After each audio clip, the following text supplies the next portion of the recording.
So ito mga Boca Tribs, after ng aking live, may pumasok na ibon. Ito kaya lang poor bird, nakakaawa siya. So aalpasan natin sa labas. Bibigyan natin siya ng kanyang kalayaan. Jai, pabukas ang pinto. Pabukas, dali. Aalpasan natin siya sa labas. Nakakaawa naman at hindi naman ito mabubuhay dito dahil nag-iisa siya, so kailangan nating alpasan siya sa labas. Buksan ilaw, yung ilaw sa gitna. Ayan, okay, so bibigyan natin siya ng kanyang kalayaan. Buksan nga rin, Jai. Tingnan nyo kung ano mangyayari sa kanya. Hindi, bukas yata.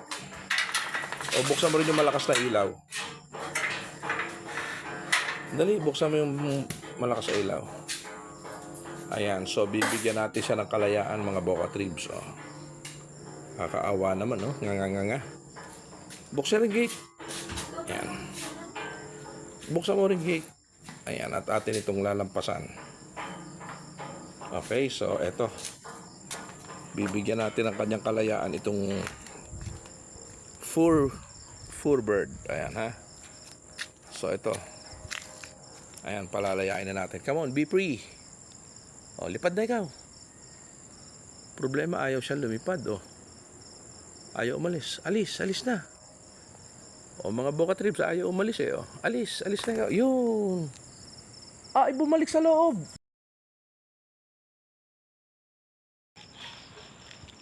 Bumalik sa loob ng bahay. Parang gusto sa loob. Ayun, mga Boca Tribs, nakadapo naman sa itaas, Ayan, ayaw, pinalalaya na ayaw, Tukunin natin kung sasama. Ayun, okay, so, lalaya na yan, lalabas yan, sige, sarahin na. So, ayun, mga Boca Tribs, hayaan na natin siya rin, nasa sa labas yan. Nakakaawa naman kasi, kung ating ikukulong dito, nakakaawa naman. Baka naghahanap ng pagkain para sa kanyang mga anak. So, ganun mga Boca Tribs, dapat bibigyan nyo rin ng kalayaan. Katulad ng isang ibon.